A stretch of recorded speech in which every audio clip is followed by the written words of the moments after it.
شاہد گواہ کیا بنایا؟ تو گواہ کیا ہوتا ہے؟ حاضر ہوتا ہے کہ نہیں؟ شادیوں میں نکاح میں تو کم سے کم ایک چھوٹی سی مثال دوں، نکاح میں کتنے گواہ ہوتے ہیں؟ دو۔ تو اگر گواہ بیٹھا ہو امریکہ میں تو نکاح ہو رہا منڈر میں ہو جائے گا؟ حاضر بھی ہونا ضروری ہے اور ناظر بھی ہونا ضروری ہے۔ تو اللہ نے حضور کو حاضر بھی بنایا ہے اور ناظر بھی بنایا ہے، کہہ دو سبحان اللہ۔ حضور ہمارے اعمال کے گواہ بھی ہیں اور ہمارے اعمال کو دیکھنے والے بھی ہیں۔ اور دوسری چیز بشارت، کیا چیز؟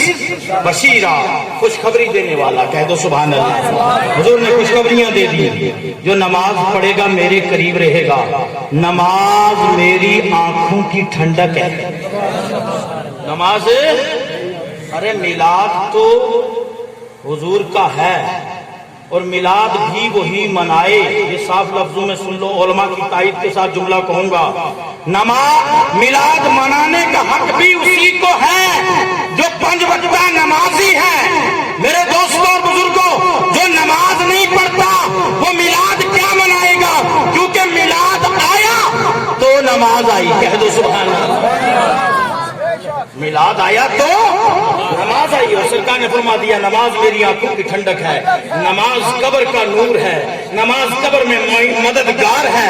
میرے نبی نے فرما دیا جو 5 وقتہ نماز پڑھے گا گناہ صغائر اس کے جسم سے دھل جائیں گے، کہہ دو سبحان اللہ۔ ایک طویل حدیث ہے، ایک جملے میں نے خلاصہ آپ کے سامنے پیش کر دیا، اگر مقررانہ انداز میں جاؤں تو 10 منٹ ادھر لگ جائیں گے، لیکن وہ چیز نہیں کرنی، تھوڑے وقت میں آپ کو زیادہ دینے کی کوشش کر رہا ہوں۔ میرے نبی نے فرمایا 5 وقتہ جو نماز پڑھ لیتا ہے اس کے صغائر گناہ اللہ رب العزت اتار دیتا ہے۔ غور کرو، اس میں کوئی دو رائے نہیں، یہ لنگر بھی ہمارے ہیں، کہہ دو سبحان اللہ، کیونکہ جن کے لنگر لگتے ہیں وہ ہمارے ہیں۔